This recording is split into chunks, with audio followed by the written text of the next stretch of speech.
El historiador e investigador William Wilche Sánchez, semana tras semana, nos ha venido ilustrando paso a paso la historia de nuestro departamento. Continuemos entonces con este importante relato.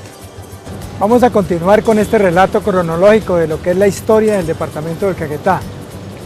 Y para eso vamos a repasar un poco la tarea que hicimos en programas anteriores, cuando hablamos de los pobladores de la selva y cuando hablamos de los conquistadores españoles en la región del Yapurá.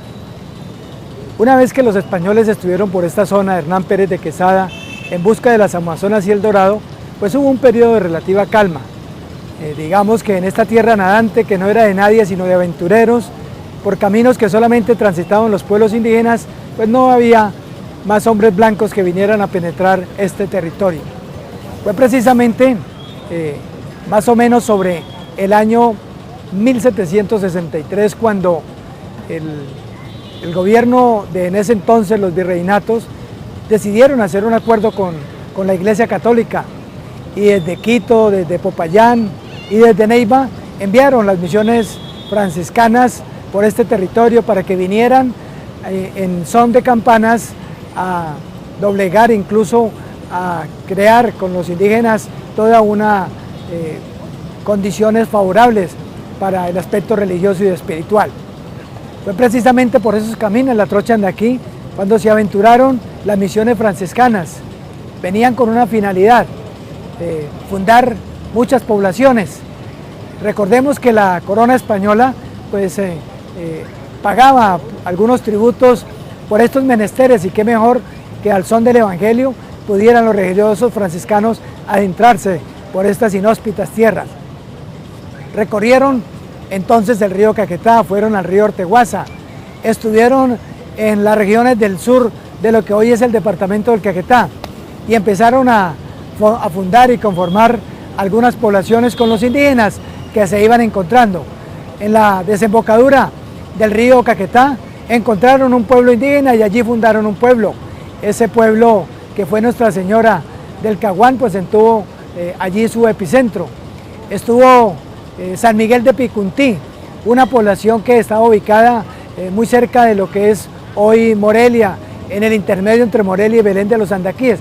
Allí había otro asentamiento y fue fundado otro caserío.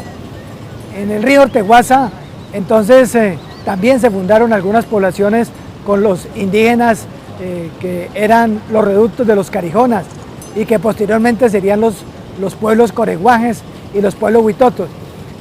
En resumen, estos religiosos trataron de adiestrar, de doblegar los pueblos indígenas a quienes se les prohibieron hablar en lengua. Aquí se encontraron más de 70 lenguas nativas, pero le era prohibido hablar en lenguas. Incluso los mismos religiosos sometían a bárbaros castigos a los indígenas, quienes no podían dar la lección en español sobre el catecismo.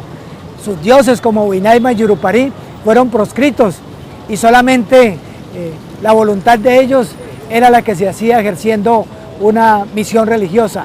En nombre de Dios se cometieron muchos vejámenes, se cometieron muchos atropellos contra los pueblos indígenas, y prácticamente las revueltas ocasionadas en el Perú con Tupac Amaru, ocasionadas por los comuneros en Santander, hicieron que las revueltas, muy parecidas a las que tenemos hoy en día, entonces promovieran el destierro de los religiosos por sus desmedidos afanes de subyugar en la espiritualidad a los pueblos indígenas.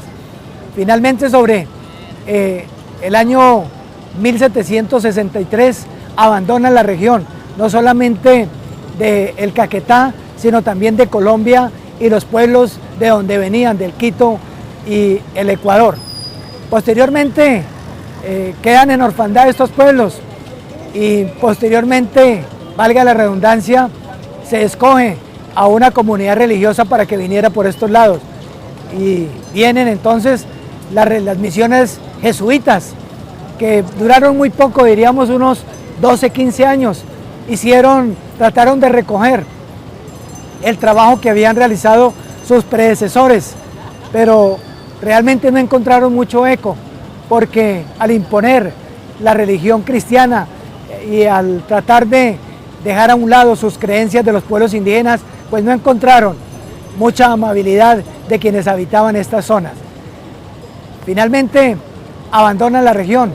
Quien Después de muchos años, hasta 1857, es que esporádicamente ingresan a esta zona muchos aventureros que vienen atraídos por las especies, por las pieles, por las medicinas, a quienes suministraban y proveían algunos tipos de elementos de estos y materiales para los españoles que se asentaban en pueblos coloniales como Popayán, como Neiva y Santa Fe de Bogotá.